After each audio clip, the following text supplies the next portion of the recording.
Last Friday, the 15th of August, United States President Donald Trump hosted Russian President Vladimir Putin in Alaska for a leaders' summit on the theme of pursuing peace. While a lot of analysts have rightly dissected the summit outcomes for their impact on peace, and particularly the potential for an end to the conflict in Ukraine, few, if any, have looked at the impacts of the summit for international energy markets, or what those markets tell us about the nature of the system of international relations that we have. That is precisely what we're going to look at in today's episode of Climate Mundial's Energy and Climate Weekly. So let's dive right in.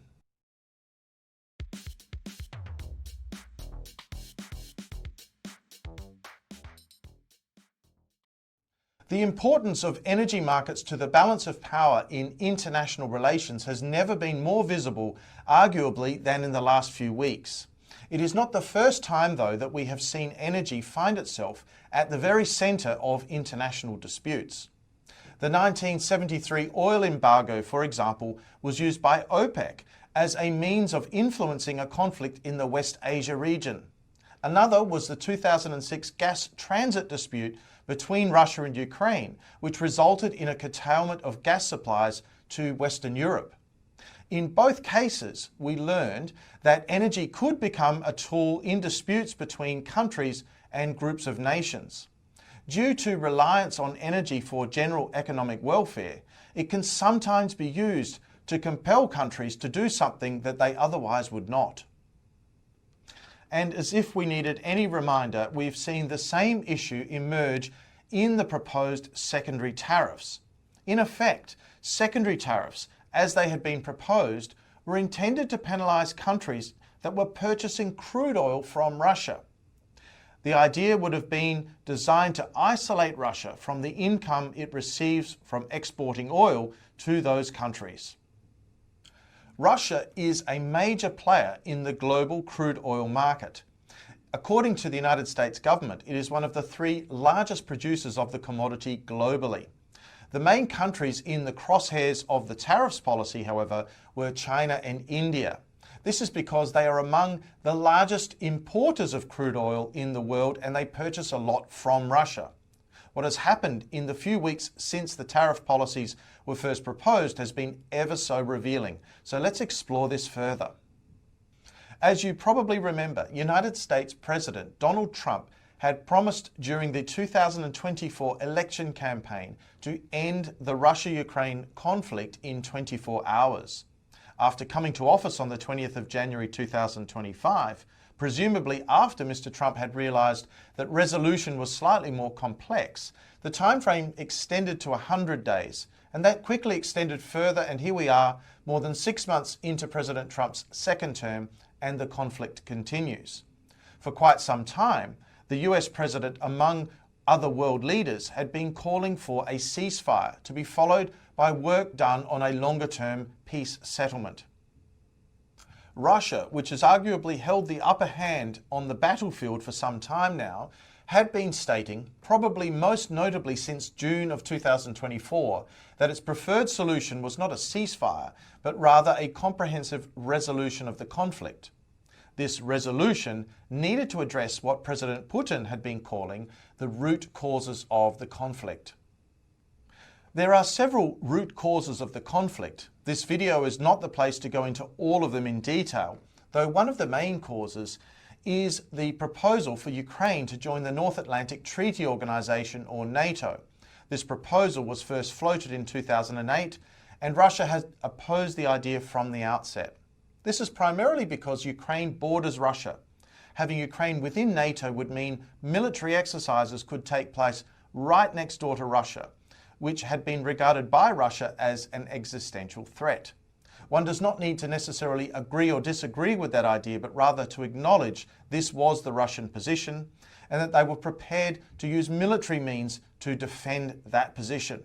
Ukraine, on the other hand, has been insisting for a long time that it is an independent or sovereign country and that it could decide for itself whether to join NATO. In that sense, it was not Russia's business to tell it which military alliances it could join or not join. In some ways, a similar situation might arise. Say hypothetically, if Mexico wanted to join a military alliance with Russia that could involve military exercises taking place on the United States border. How might the US react to that? Would it say Mexico is a sovereign country and can choose for itself, or would it have something else to say? This is a good example to help us consider all sides of the argument.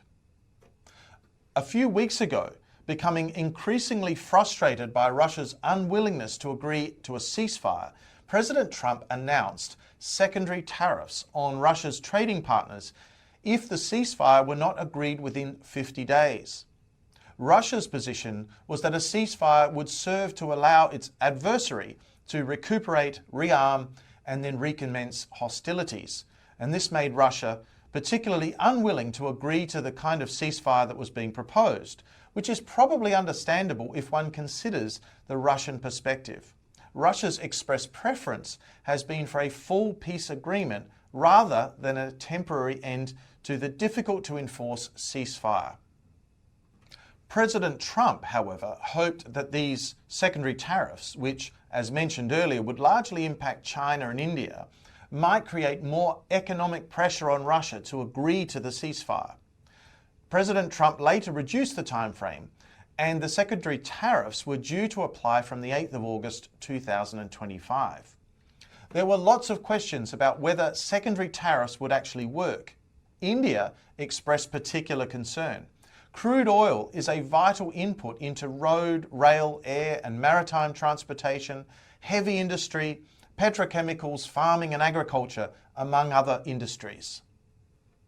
Economists all over the world have a very good understanding of how economic output is affected when oil prices increase. So it is not an exaggeration to say that a rapid escalation in the costs of oil and petroleum products would have created some degree of economic turmoil that was well understood across the globe. India actively communicated its unwillingness to stop importing oil from Russia, so we were headed towards a very high-stakes standoff, if not an economic conflict, as President Trump would have been forced to implement the secondary tariffs. It is highly likely then that President Trump realized there was little possibility that secondary tariffs could be applied to Russia, China and India without creating economic problems. These economic problems would arise because taking a large chunk, around 6 million barrels a day, from the supply side of the global crude oil markets would result in an oil price rise. This would create a degree of economic pandemonium, not just for India, Russia, China and the United States, but also for other countries around the world who rely on crude oil markets for their day-to-day prosperity.